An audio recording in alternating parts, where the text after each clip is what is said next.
এই এলাকার মানুষের অনেকগুলো দাবি আছে। আমি আপনাদের সামনে আমার সামনে যেই দাবিগুলো আছে সেইগুলোর ব্যাপারে কয়েকটির ব্যাপারে আমি আপনাদের সাথে আলোচনা করতে চাই। আমরা পঞ্চগড় এবং ঠাকুরগাঁয় যে চিনি কল আছে, যে রেশম কারখানা আছে, পঞ্চগড়ে যে চা শিল্প আছে, এই শিল্পগুলোকে আবার আমরা গড়ে তুলতে চাই, যাতে করে এই এলাকার মানুষ বেকার না থাকে, যাতে করে এই এলাকার মানুষ কর্মসংস্থানের মাধ্যমে হালাল রুজি করে বেঁচে থাকতে পারে। প্রিয় ভাই বোনেরা, আমরা ঠাকুরগাঁয় ক্যাডেট কলেজের একটি দাবি আছে, এই দাবিটি আমরা চেষ্টা করব ইনশাআল্লাহ বাস্তবায়ন করার জন্য।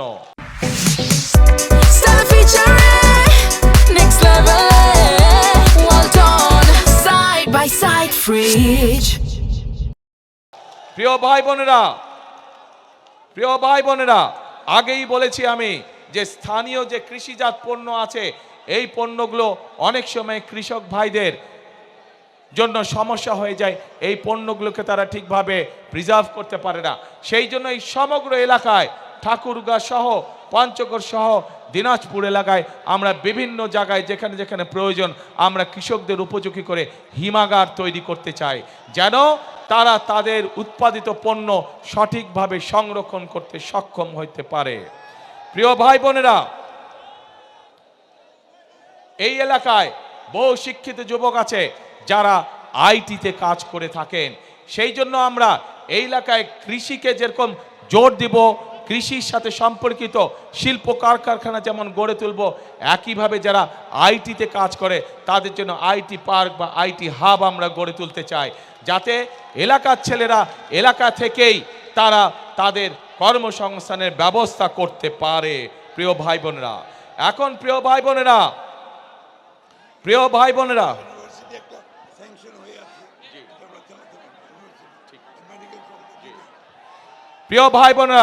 বিগত এক যুগ বেশি সময় ধরে যেই স্বৈরাচার এই দেশের মানুষের কাঁধে বসেছিল, তারা শুধু নিজেদের স্বার্থ দেখেছে, জনগণের স্বার্থ দেখে নাই।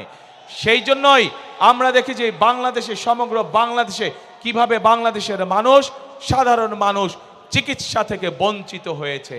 প্রিয় ভাই বোনেরা, আমরা বাংলাদেশের মানুষের কাছে গ্রামে গ্রামে বিশেষ করে মা বোনদের জন্য এবং শিশুদের জন্য চিকিৎসা ব্যবস্থা নিশ্চিত করতে চাই, এবং সে কারণেই আমরা সিদ্ধান্ত গ্রহণ করেছি যে ইনশাআল্লাহ বিএনপি আপনাদের ভোটে আল্লাহর রহমতে সরকার গঠন করলে আমরা হেলথ কেয়ারার নিযুক্ত করব, যাদের দায়িত্ব হবে গ্রামে গ্রামে গিয়ে মা বোনদের এবং শিশুদেরকে ঘরে বসে চিকিৎসা সুবিধা প্রদান করা, এবং একই সাথে এই এলাকার মানুষ যাতে আরো ভালো চিকিৎসা পায়, সেই জন্য মেডিকেল কলেজের যে দাবিটি আছে ইনশাআল্লাহ সেটিও আমরা বাস্তবায়ন করব।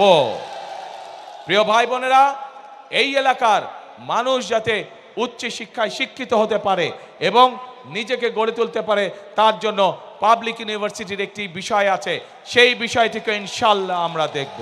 কিন্তু প্রিয় ভাই বোনেরা, এখন যেই আসল কাজটি, সেই কাজটি হচ্ছে এই যে আপনাদের সামনে কথাগুলো আমি তুলে ধরলাম, এই কাজগুলো যদি আমাদেরকে সম্পন্ন করতে হয় তাহলে আমাদের একার পক্ষে করা সম্ভব না।